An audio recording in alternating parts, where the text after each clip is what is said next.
Hi friends எல்லாருக்குமே வணக்கம். இன்னைக்கு இந்த வீடியோவில் நம்ம என்ன பார்க்க போறோம்னா, ஓப்பன் சோர்சஸ்னா என்ன? கம்பெனி அவ்வளோ ரிசோர்ஸஸ் வச்சு டெவலப் பண்ணுற சாஃப்ட்வேர்ஸ், ஃப்ரேம் ஒர்க்கு ஏன் ஃப்ரீ ஓப்பன் சோர்ஸாக கொடுக்குறாங்க? அதனால அவங்களுக்கு என்ன அட்வான்டேஜஸ் இருக்கு? ஸோ என்ன டைப்ஸ் ஆஃப் லைசன்ஸ் இருக்குன்னு சொல்லிட்டு இந்த வீடியோவில் ஷார்ட் அண்ட் ஸ்வீட்டாக பார்க்கலாம். வாங்க வீடியோக்குள்ளே போகலாம். ஓப்பன் சோர்சஸ்னா என்னன்னு பார்த்தீங்கன்னா, சோர்ஸ் கோட் வந்து ஃப்ரீயாக அவைலபிளாக இருக்கும். அந்த சோர்ஸ் கோடை உங்களால் வியூ பண்ண முடியும், மாடிஃபை பண்ண முடியும், யூஸ் பண்ண முடியும், ஷேரும் பண்ண முடியும். ஸோ ஓப்பன் சோர்சஸை ஏன் கம்பெனிஸ் ஃப்ரீயாக கொடுக்குறாங்கன்னு பார்த்தீங்கன்னா, அதனால வந்து பார்த்தீங்கன்னா அவங்களுக்கு நிறைய பெனிஃபிட்ஸ் இருக்கு. ஃபர்ஸ்ட் ஒன் வந்து பார்த்தீங்கன்னா கம்யூனிட்டி கான்ட்ரிபியூட்டர்ஸ்.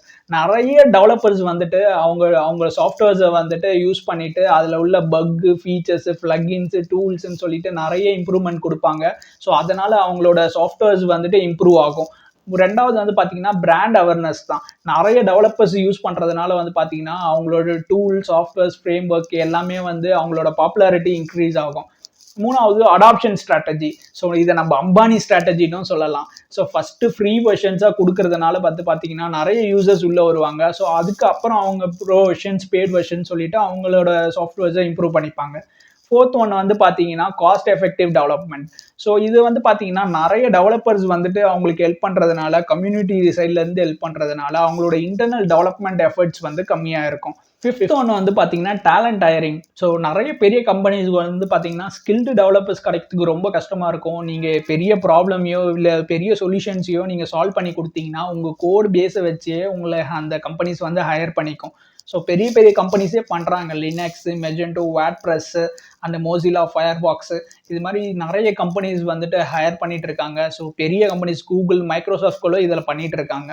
ஓப்பன் சோர்சஸில் வந்து பார்த்தீங்கன்னா 2 டைப்ஸ் ஆஃப் லைசன்ஸ் இருக்குது. ஒன்று பெர்மிசிவ் லைசன்ஸ்னு ஒன்று சொல்லுவாங்க, காப்பி லெஃப்ட் லைசன்ஸ்னு ஒன்று சொல்லுவாங்க. இந்த பெர்மிசிவ் லைசன்ஸ் வந்து பார்த்தீங்கன்னா நீங்கள் அந்த சோர்ஸ் கோடை நீங்கள் என்ன வேணாலும் யூஸ் பண்ணிக்கலாம், எப்படி வேணாலும் மாடிஃபை பண்ணிக்கலாம்.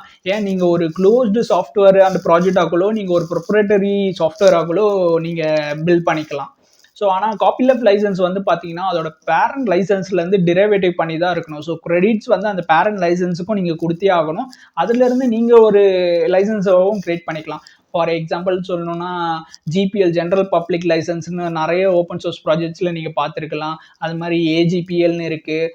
நிறைய இது மாதிரி டைப்ஸ் ப்ராஜெக்ட்ஸ் இருக்குது. அதே மாதிரி பெர்மிசிவ் லைசன்ஸ்லாம் பார்த்தீங்கன்னாலும் நீங்கள் நிறைய நேம்ஸ் இது மாதிரி பார்த்துருப்பீங்க. MIT license, BSD license, Apache license இதெல்லாம் அந்த கம்பெனிஸ் கிரியேட் பண்ணுற லைசன்ஸு. ஸோ அது பெர்மிசிவ் லைசன்ஸில் கிரியேட் பண்ணாங்கன்னா பெர்மிசிவ் லைசன்ஸ்க்கான என்னென்ன பெனிஃபிட்ஸ் இருக்கோ அது எல்லாமே அந்த லைசன்ஸில் இருக்கும். ஸோ அவங்க வந்து டெக்னிக்கலாக அந்த லைசன்ஸுக்கு நேம் வந்துட்டு அந்த கம்பெனி கிரியேட் பண்ணுறதுனால அந்த கம்பெனி நேமை ஆட் பண்ணிப்பாங்க.